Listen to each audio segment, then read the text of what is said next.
Esse é o podcast Inteligência Jurídica, o espaço do Machado Meyer pensado para dividir com você a nossa visão sobre questões que impactam seus negócios e transformam realidades.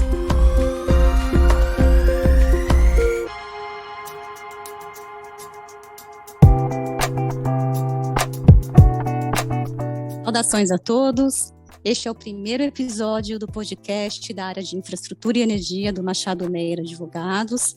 Para esse primeiro episódio, eu tenho a satisfação de contar com a participação do Guilherme Crispim. O Guilherme é presidente executivo da BGD, Associação Brasileira de Geração Distribuída. Eu que agradeço a oportunidade de estar aqui conversando com vocês. Para esse episódio, eu tenho também a participação do meu sócio Paulo Machado. Como vai, Paulo? Tudo bom, Ana? Tudo bom, Guilherme? Um prazer. Guilherme, sem mais delongas, enfim, acho que temos aí recentemente a aprovação da Lei 14.300, agora no início de janeiro, e não podemos deixar de perguntar tua visão sobre a nova lei. A gente tem quase 10 anos, acho que praticamente 10 anos da edição da Resolução Normativa 482 da ANEEL, que então tinha estabelecido de maneira inédita o arcabouço regulatório para micro e mini geração distribuída no Brasil, incluindo o sistema de compensação. E agora a gente tem um novo marco regulatório, marco legal dessa vez, por intermédio de lei, e que foi resultado aí de amplo debate, muitas discussões no setor elétrico, no cenário nacional. Então, minha primeira pergunta vai no sentido de o que representa, para o setor de geração distribuída a publicação da Lei 14.300, e no seu entender, quais são os principais destaques da nova lei e o que esperar para próximos anos no setor? Bom, Ana, é uma pergunta boa, Foi, de fato, uma conquista, Foi um ponto de muito trabalho, de muitas associações, não só da BGD, mas muitas outras associações do setor em conjunto trabalharam ao longo, principalmente dos últimos 2 anos. Indo na sua observação aí, a gente está fazendo esse ano 10 anos de Resolução 482 da ANEEL, um marco para o setor de geração distribuída. Um marco porque criou as bases, criou os referenciais que o mercado pudesse trabalhar. Nasce ali o sistema de compensação, o famoso net metering, onde a gente começou a entender como é que aconteceria. Eu gero a minha própria energia, no momento que eu não estou fazendo uso dela, eu posso disponibilizar ela para a concessionária de energia. Na medida que eu começo a fazer uso da energia, eu tenho a compensação, o sistema de crédito, enfim, Naquele momento, como você bem colocou, há 10 anos atrás, nasce da maneira como a gente conhece hoje, ou vive hoje, a geração distribuída. Então, eu acho que tem alguns marcos que são importantes, fundamentais a gente passar, para a gente começar a contextualizar essa conversa nossa.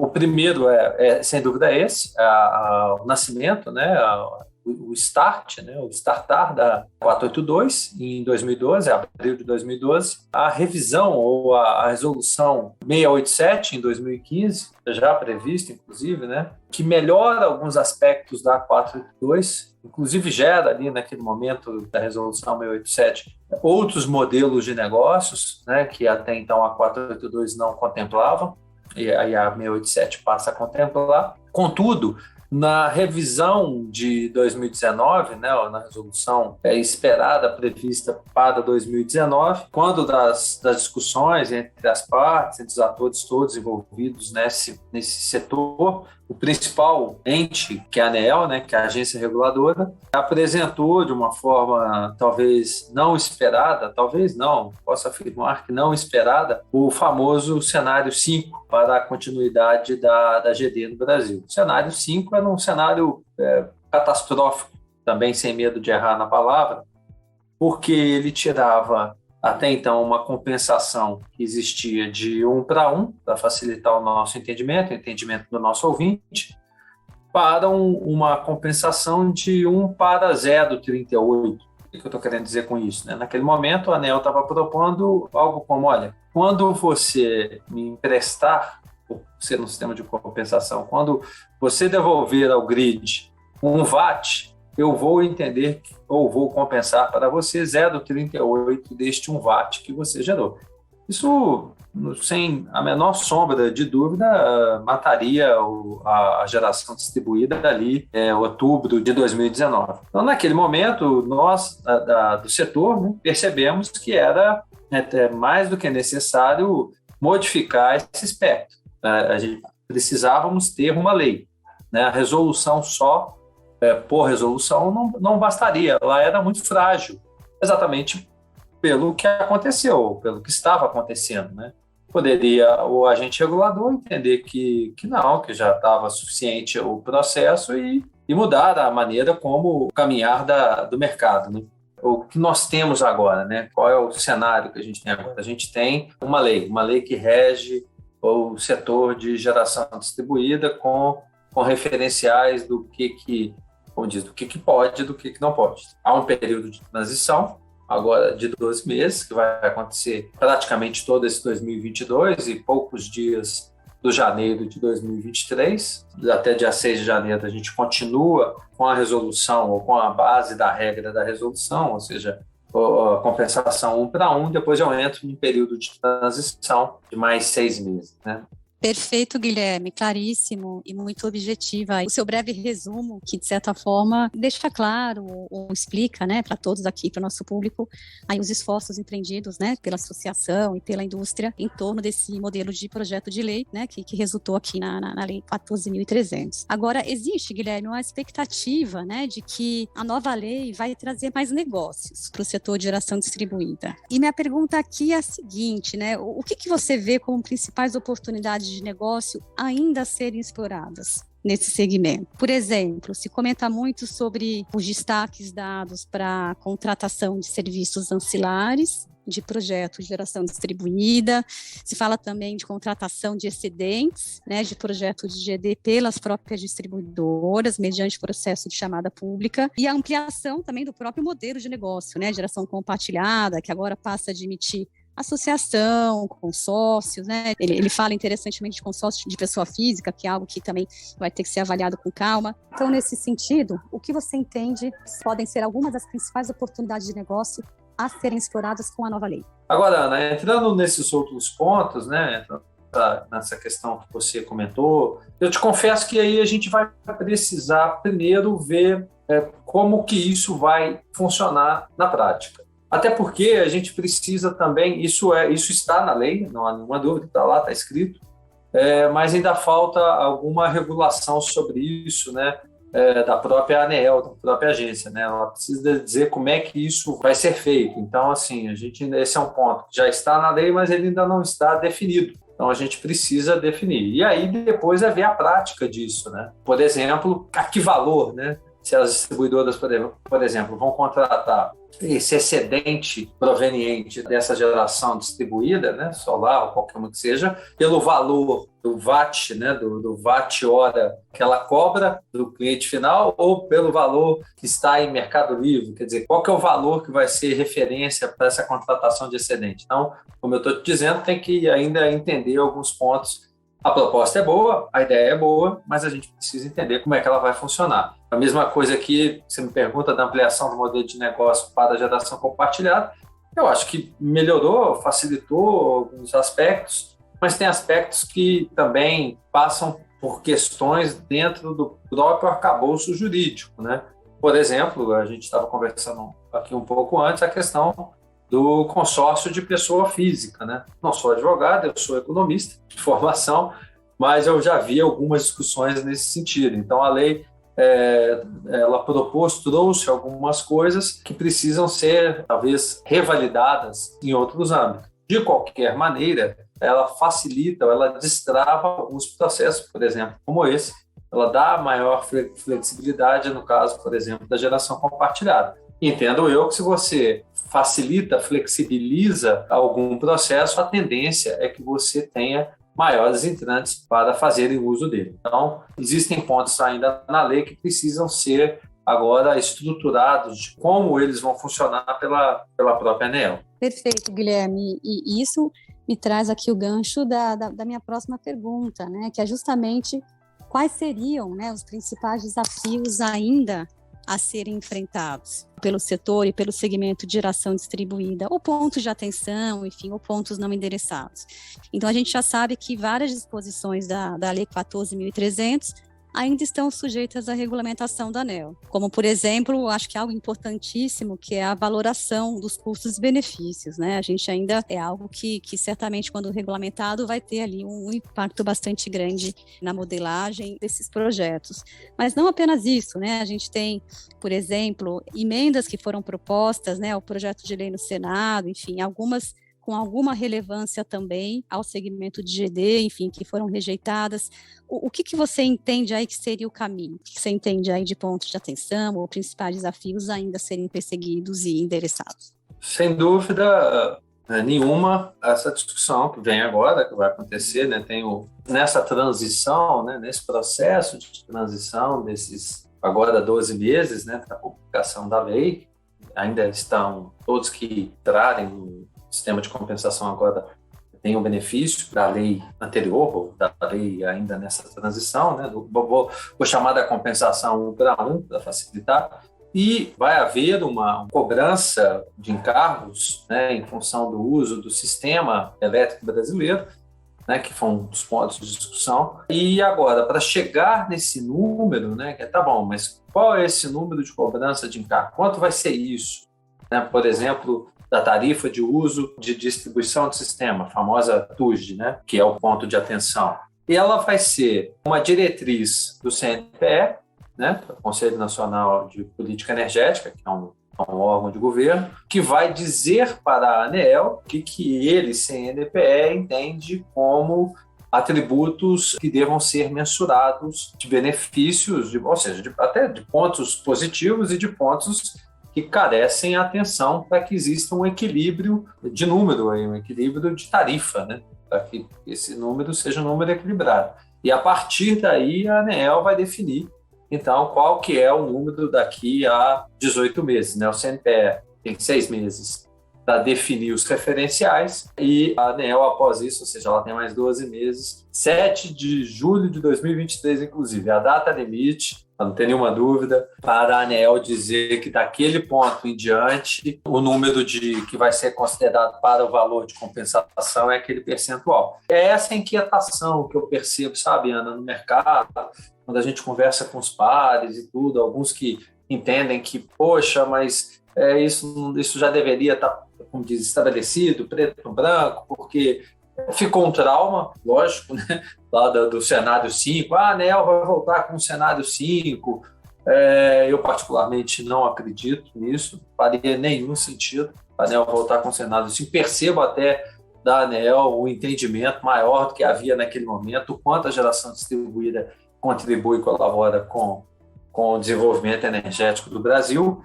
Agora, claro que não tenho a menor dúvida que nós vamos ter que todos argumentar e contra-argumentar os seus números, né? Apresentar de forma muito, muito clara os seus números. Para mim, esse é o ponto de desafio central para os próximos meses. Guilherme, falando agora sobre algumas disposições da lei, ela traz algumas inovações, alguns itens curiosos. O artigo 3º da Lei 14.300, ela possibilita ali a transferência de titularidade de conta de energia elétrica para o consumidor gerador, que quer nos parecer que o intuito desse artigo é viabilizar uma melhor gestão de créditos.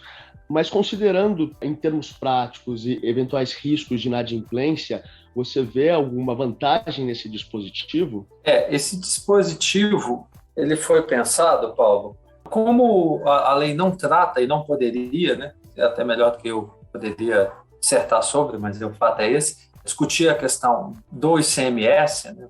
A lei não trata do imposto ICMS, a lei é federal e o ICMS é um imposto estadual, como sabemos, né? Ainda que tenha no Brasil inteiro, é uma prerrogativa dos estados.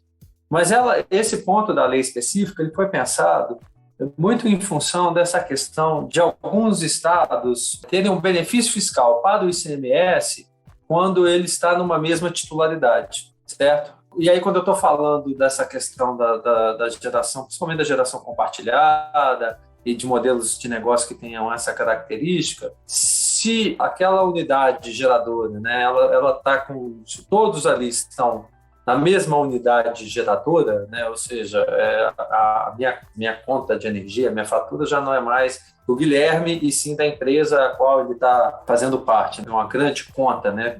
com um CNPJ só, por assim dizer. Isso gera alguns benefícios fiscais. Por exemplo, essa questão do ICM em alguns estados, onde para esse tipo de modalidade acaba sendo, sem dúvida nenhuma, um ponto interessante. Então, ainda que ela não trate especificamente do ICMS, ela se ajusta a uma prerrogativa relativa ao ICMS e a compensação dele, ou a não cobrança dele, em função de algumas características em alguns estados ou não. Agora, você observou bem, tem um aspecto aí, que é o risco de... Esse risco de inadimplência também, né? Você acaba estando envolvido ou descoberto pelo fato de alguém deste processo deixou de pagar e aquela conta ou aquele custo, aquele passivo passa a ser teu também. Eu acho que é um ponto a ser refletido no momento que você vai propor a modelagem do negócio.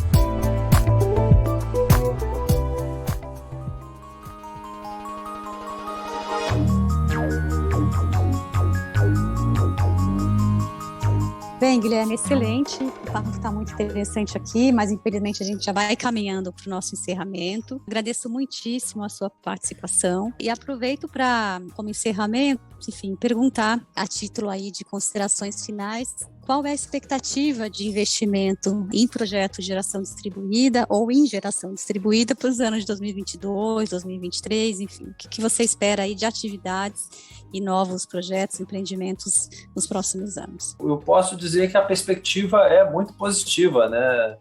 Nós da ABGD estamos acreditando que esse ano de 2022, até por todo o contexto, né, de ser um ano onde que vale a pena ao investidor aproveitar ainda essa compensação 1-para-1 do sistema de compensação, eu entendo, ou nós entendemos que vai ser um ano aí de pelo menos mais uns 7 gigas de geração distribuída colocados no sistema. Se a gente fechou agora, essa semana, 9 gigas, né? 9 gigas de 2012 para cá, eu estou dizendo aí que nós vamos quase fazer o mesmo número, um pouco menos, né, do que a gente construiu nos últimos 10 anos. É quase dizer que nós vamos fazer quase 10 anos em isso tudo em função do crescimento do setor. Isso aí, hoje em números, né, friamente, né, claro que pode variar um pouco, mas a gente está tratando aí de aproximadamente 35 bilhões de reais aí em investimentos, né,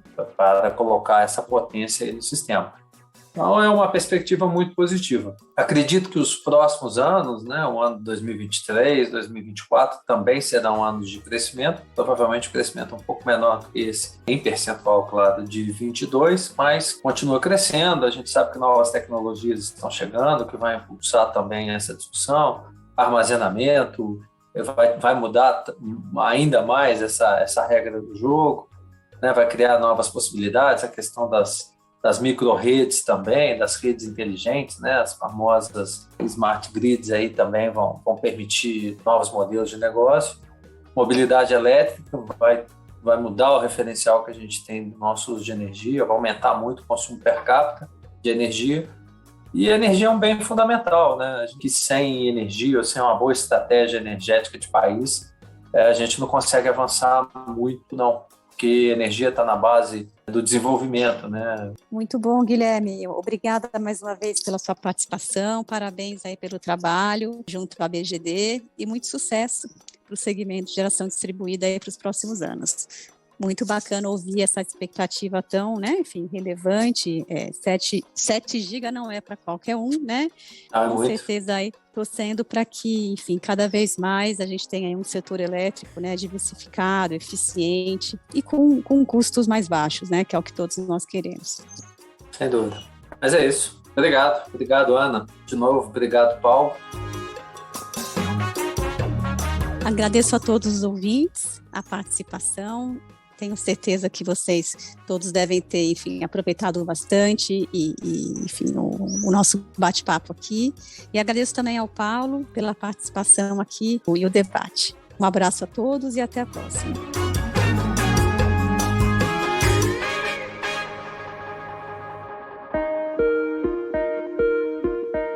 Você ouviu o podcast Inteligência Jurídica, o espaço de encontro para dividirmos com você a nossa visão sobre as questões que impactam os seus negócios.